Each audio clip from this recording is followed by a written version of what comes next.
Bonjour à toutes, bonjour à tous. Aujourd'hui, nous allons voir comment diversifier correctement son portefeuille parce que je pense que beaucoup de personnes ne savent pas ce qu'est vraiment la diversification dans la construction d'un portefeuille. Donc c'est parti. Donc là, ce que nous allons voir, c'est deux graphiques de deux actions différentes qui existent bel et bien. Le but, c'est pas de vous montrer quelles sont ces entreprises. Le but, c'est pas de vous orienter, c'est simplement de vous montrer voilà, comment diversifier correctement et quel est l'intérêt de la diversification finalement.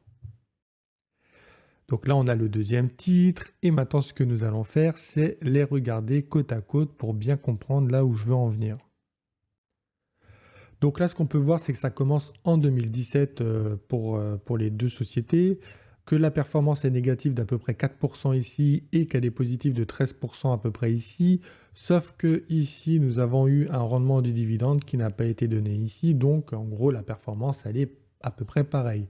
Et ces deux entreprises se situent à peu près sur le même secteur, mais disons que chaque secteur est fragmenté, hein. On n'a pas juste quelques entreprises dans un secteur qui font toutes la même chose.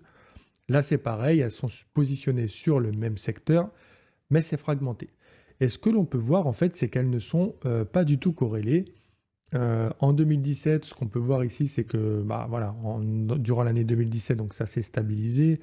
Ici, ça s'est plutôt stabilisé un peu à la baisse, mais voilà. En 2018, ça commence par une hausse ici et ici. On a au cours de l'année 2018 plutôt une baisse. Ça va commencer à baisser ici jusque l'année 2020, donc avant l'année, la crise du Covid. Puis avec la crise du Covid, ça s'effondre, ça remonte et puis ça rebaisse quand même. Alors que là, au contraire, on voit que ça monte, ça monte, ça monte. L'année 2020 monte très très bien et ça fait même un plus haut jusque en voilà, début 2021. Et à côté ici, on a un plus bas juste avant 2021. Et cette entreprise ensuite, elle a commencé à remonter. Et celle-là, qu'est-ce qu'elle a fait? Elle a commencé à baisser voilà, très fort. Et d'ailleurs, ce qu'on peut voir, c'est qu'ici, on commence à avoir des bougies vertes, alors qu'ici, on commence à avoir une bougie rouge. Donc, ce qu'on peut voir, c'est que là, on a deux titres qui ont à peu près la même performance, qui sont sur le même secteur, même si c'est un petit peu fragmenté et qui ne font pas tout à fait la même chose. Et en même temps, voilà, on a cette décorrélation qui est très forte et qui offre finalement donc, une performance à peu près identique au fil des années. Alors pourquoi c'est important d'avoir des titres non corrélés les uns avec les autres? Eh ben, je vais vous le montrer. Et en fait, c'est ça la vraie diversification, c'est lorsque les titres ne sont pas corrélés les uns avec les autres. Il ne s'agit pas d'avoir un maximum de titres en portefeuille. Non, la diversification, ce n'est pas ça. Donc ici, on a un marché A qui offre un rendement attendu de 9% avec une volatilité de 30%. On a un marché B qui offre un rendement attendu de 7% avec une volatilité de 20%. Pourquoi je parle de marché A, de marché B, de marché C? Parce que je n'ai pas envie, là encore, de vous orienter dans quoi que ce soit. Et le marché C offre un rendement attendu de 3% avec une volatilité de 10%. Généralement, on va dire que la volatilité, elle est synonyme de risque, étant donné que si le titre a une volatilité de 10%, vous pouvez très bien perdre 10%. Là, 30%, voilà. Et généralement, le rendement attendu, il est supérieur lorsqu'il y a une volatilité supérieure également, hein. C'est la prime de risque. Et donc, ce qu'on peut voir ici, c'est que le marché A, donc c'est un exemple, hein, le marché A offre une corrélation de 80% avec le marché B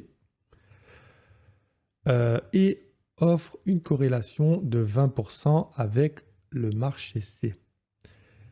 Pour le marché B, donc il offre une corrélation de 80% avec le marché A et 60% avec le marché C.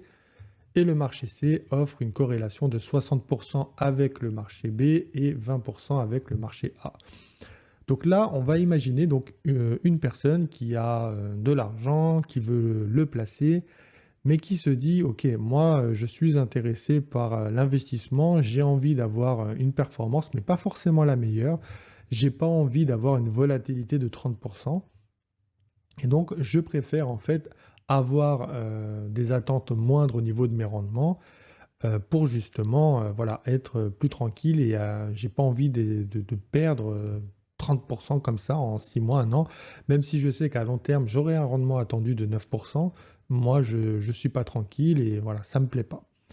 Et ben dans ces cas-là, je vais vous donner un exemple, parce que la personne, du coup, pourrait se dire, et ça, je sais qu'il y en a beaucoup qui le font, notamment des personnes plus âgées qui ont travaillé toute leur vie, qui ont de l'argent et qui ont peur ensuite d'en faire quoi que ce soit, et qui vont, par exemple, s'ils veulent investir, ils ne sont pas tous en train d'investir, mais pour ceux qui veulent investir, ils vont se positionner sur le marché C, qui offre un rendement attendu de 3%, mais avec une faible volatilité, donc de 10%.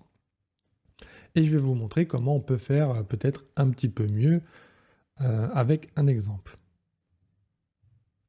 Donc là, dans cet exemple, on va partir du principe que la personne a 2000 euros à placer, vous pouvez mettre 20 000, 200 000, 2 millions, peu importe, hein, c'est le même résultat.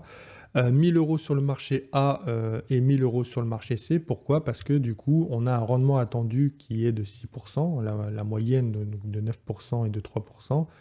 Et on a, en tout cas dans l'idée, une volatilité, donc le risque en rouge, hein, là une volatilité attendue de 20%, la moyenne de 30% ici et 10% ici.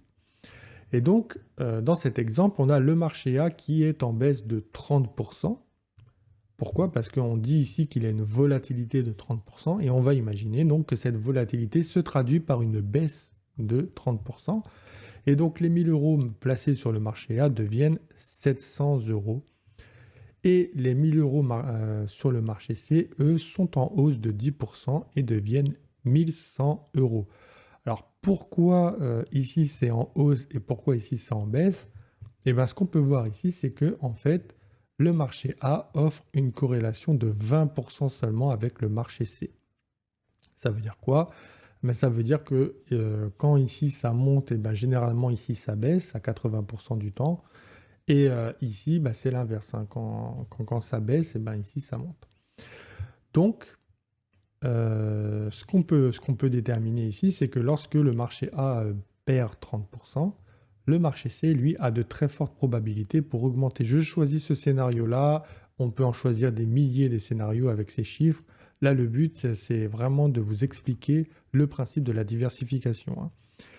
Et donc, on se retrouve avec 1800 euros, donc 2000 euros d'investis, 1800 euros de résultats.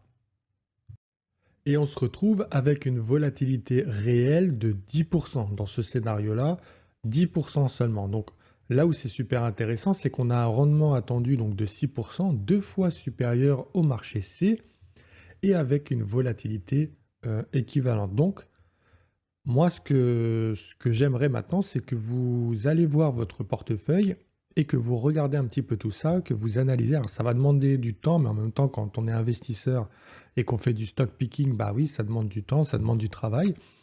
Mais en même temps, il y a de très fortes probabilités pour que votre portefeuille, si dans le cadre de la diversification, si jamais vous n'avez pas envie de vous diversifier, c'est pas trop grave, hein. Mais pour les personnes, je pense qui ont regardé cette vidéo, ça veut dire que vous êtes intéressé par la diversification. Et bien dans ces cas-là, je vous recommande de faire ce travail-là parce qu'il y a de très fortes probabilités pour que vous puissiez optimiser en réalité votre portefeuille. Il y a certainement des titres que vous avez dans votre portefeuille qui sont corrélés de manière plutôt importante. Et dans ces cas-là, je vous dis autant choisir la meilleure action et puis voilà, ne pas multiplier forcément les lignes pour rien. Et pour les personnes qui, elles, ne sont pas encore investies, qui se disent voilà, les marchés sont trop risqués, puis c'est un petit peu compliqué, puis ci, puis ça, et bien maintenant, j'espère que ça vous montre aussi une autre facette de l'investissement, à savoir que oui, il y a le risque que l'on perçoit, mais il y a le risque réel lié à la diversification qui peut être atténué de manière plutôt intelligente en allant sur différents marchés. Voilà. Après, dans l'investissement, il y a l'investissement stratégique et il y a l'investissement tactique. Aujourd'hui, je ne vais pas vous en parler, mais je vous en parlerai dans d'autres vidéos parce qu'aujourd'hui, c'est une nouvelle série, hein, de la diversification, la construction de portefeuille et ainsi de suite. On va aller beaucoup plus loin sur les sujets au fil des mois. Ça va demander un peu de temps parce que pour moi, ça va demander également un peu de travail. Et en même temps, voilà, je pense que ça va vraiment vous permettre d'améliorer les performances que vous avez dans votre portefeuille, tout en limitant le risque, parce que c'est aussi ça le principe, hein, finalement. Et puis derrière, alors moi ce que j'aimerais, je trouve que ça serait plutôt drôle, c'est que vous jouez le jeu, voilà, vous écrivez en commentaire un petit peu vis-à-vis de cet exemple, hein, vis-à-vis de ces marchés, et puis voilà, des rendements attendus, de la volatilité. Écrivez en commentaire, finalement, vous, dans cet exemple, quel rendement vous attendriez et également bah, quelle volatilité, du coup, vous êtes prêt à supporter. Et essayez de choisir la façon dans laquelle vous allez pouvoir vous rapprocher au maximum du rendement que vous attendez avec la plus faible volatilité. Par exemple, vous pouvez dire, bah voilà, j'investis 30% sur le marché A, 30% sur le marché B et 40% sur le marché C. Et mettez en commentaire vos réponses, et puis ça va être marrant de voir un petit peu la communauté, quelle est votre tolérance au risque, quelle est votre stratégie. Et en même temps, ça vous fera aussi un exercice voilà, pour essayer de construire au mieux votre portefeuille. J'espère que cette vidéo vous aura plu. Elle s'inscrit donc dans une nouvelle série tutoriel de construction de portefeuille. Et, et puis moi, voilà, je vous dis à bientôt donc, pour de nouvelles vidéos.